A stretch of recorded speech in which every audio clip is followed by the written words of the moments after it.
La Statue de la Liberté s'élève à 90 mètres au-dessus de Liberty Island à New York. C'est l'une des attractions touristiques les plus célèbres du monde. Mais les propriétaires de drones doivent savoir qu'ils n'ont pas le droit de faire voler leurs appareils à proximité de ce monument. Le terme drone désigne généralement tout aéronef sans équipage. On les appelle aussi véhicules aériens sans pilote ou UAV, selon l'acronyme anglais. On peut utiliser ces engins pour tout un tas de choses, livrer des colis ou simplement s'amuser.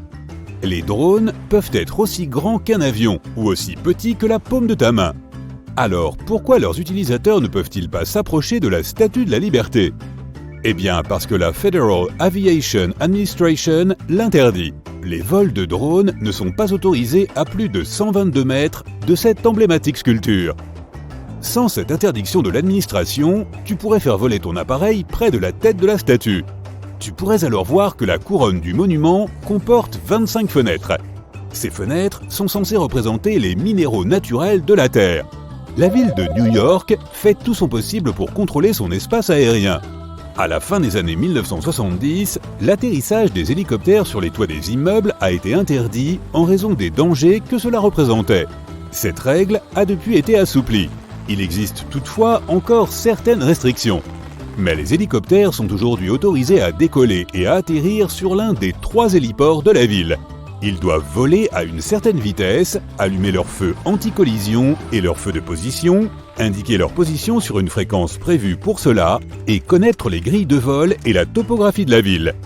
New York n'est pas la seule ville à restreindre l'usage des drones. Il leur est également impossible de survoler le Hoover Dam, le plus haut barrage poids-voûte en béton des États-Unis. Et c'est la même chose pour tous les autres barrages du pays. Les parcs nationaux et d'État, les stades de sport et les aéroports sont quelques autres endroits où tu n'as pas le droit de faire voler ton joujou. De l'autre côté de l'océan, la ville de Paris tout entière est interdite aux drones. Tu ne pourras donc pas prendre de belles photos aériennes de la Tour Eiffel. Désolé. Si tu veux voir de plus près la Burj Khalifa à Dubaï, actuellement le plus haut bâtiment du monde, tu vas devoir remplir de nombreux formulaires. Et ceux qui souhaiteraient filmer l'Opéra de Sydney en Australie doivent savoir que les drones ne sont pas autorisés au-dessus de la ville et de sa baie pour un usage récréatif. Les photographes et cinéastes professionnels peuvent demander un permis spécial. Tu sais où il n'est pas interdit de faire voler un drone ? Dans un volcan actif. C'est logique, je ne crois pas qu'un avion normal soit capable de mener à bien cette mission. Mais un homme originaire de l'Oklahoma a un jour décidé de sacrifier son appareil pour cette expédition. Le 19 mars 2021, l'un des nombreux volcans d'Islande, dont le nom est trop difficile à prononcer pour un simple mortel, le Fagradalsfjall, est entré en éruption. Et ça a duré 6 mois. Les jets de magma produisaient des fontaines de lave visibles même depuis Reykjavik. Et notre pilote de drone américain, en visite dans le pays, a réussi à en obtenir de belles images avant que son gadget ne soit détruit. Les gens utilisent maintenant des drones pour toutes sortes de choses intéressantes. Certains s'en servent même pour nettoyer leurs fenêtres. Une entreprise allemande espère bientôt automatiser le lavage des façades et des toits en verre à l'aide de ces fascinants appareils.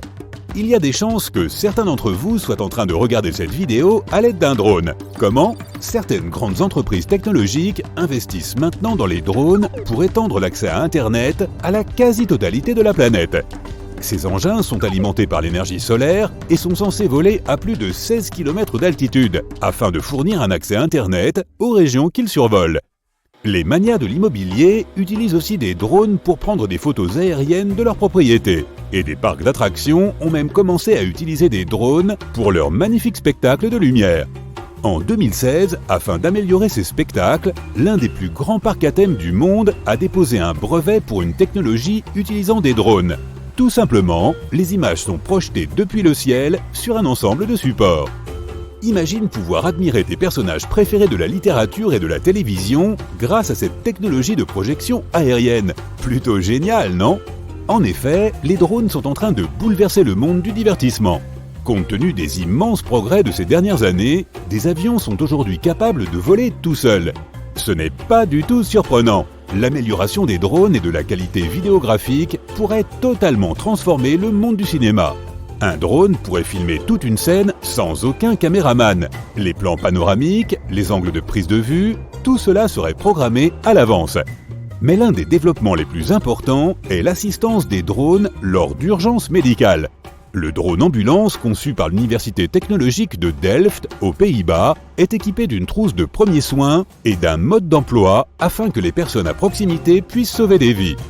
On utilise aussi les drones pour les opérations de recherche et de sauvetage. Pas moins de 750 personnes ont été secourues de par le monde grâce à cette technologie depuis ses débuts. Les drones sont capables de parcourir de grandes étendues et d'atteindre des endroits difficiles d'accès. On emploie des drones à caméra thermique et à zoom pour ces recherches. Tu as l'habitude d'attendre qu'un livreur t'apporte ta pizza ou ces nouvelles chaussures que tu as achetées en ligne?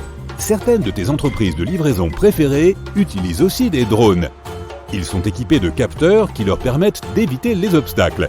Ils font atterrir le colis en toute sécurité à côté de ta maison ou dans un lieu désigné, puis retournent à leur base. C'est très pratique pour les zones isolées. On utilise différents types de drones selon le produit, les conditions de livraison et la taille de l'objet. Tout cela semble très moderne et sophistiqué, mais les drones existent en fait depuis longtemps. L'industrie agricole japonaise en fait usage depuis environ 30 ans déjà. Grâce aux drones, il faut 48 heures aux agriculteurs pour faire un travail qui prendrait autrement 10 jours. Ils participent à la production d'environ un tiers de tout le riz consommé dans le pays aujourd'hui.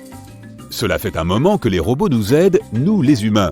En 2014, Royal Caribbean, une célèbre entreprise de croisière, a inauguré son fameux Bionic Bar. Les robots barman préparent 2 boissons par minute pour les passagers et un total de 1000 boissons par jour en utilisant 21 mixeurs. C'est Mark Opel du New York Theatre Ballet qui a inspiré les créateurs pour les mouvements des bras des robots. Nous voyons aussi couramment des robots lors de nos événements sportifs préférés. Par le passé, c'étaient des humains qui étaient chargés de récupérer les balles perdues et qui s'occupaient de l'équipement et des bouteilles d'eau pour les joueurs. Ces employés peuvent maintenant se reposer un peu. Pour les Jeux Olympiques de Tokyo en 2020, Toyota a développé une ligne de robots destinée à effectuer les tâches que je viens de décrire. L'idée était de faciliter le travail des équipes officielles, mais les robots peuvent également participer au match. En 2019, Toyota a également produit un joueur de basket humanoïde assisté par intelligence artificielle. Ce joueur est entré dans l'histoire en décrochant le record mondial du plus grand nombre de lancers francs consécutifs effectués par un robot humanoïde. Aux Jeux Olympiques de 2020, le public a pu admirer ce robot aligner les paniers avec une aisance incroyable. Avoue-le, ça ne te dérangerait pas qu'un robot t'aide à faire tes corvées domestiques. La célèbre entreprise technologique Samsung a produit un assistant robotique baptisé Bot Handy. Il peut aider son propriétaire à faire tout un tas de choses dans la maison, verser les boissons lors du dîner, ranger la vaisselle ou mettre de l'ordre dans les pièces. Warf! Qu'est-ce que j'entends? Et oui, les chiens robotisés pourraient bientôt remplacer nos animaux de compagnie. Il existe déjà des chiens de patrouille semi-autonomes qui servent à surveiller les maisons. Tu peux maintenant aller voir tes amis en toute sécurité, car un robot toutou veille sur ta propriété à toute heure. Ou au cas où tu n'aurais pas besoin d'un vigile, mais d'un fidèle compagnon, tu peux opter pour un robot de compagnie intelligent. Il sera même capable d'exprimer des émotions. Il évoluera en fonction des interactions avec son propriétaire et apprendra à reconnaître son environnement. Un peu effrayant en fait. Je crois que je vais garder mon chien. Il marche sans pile.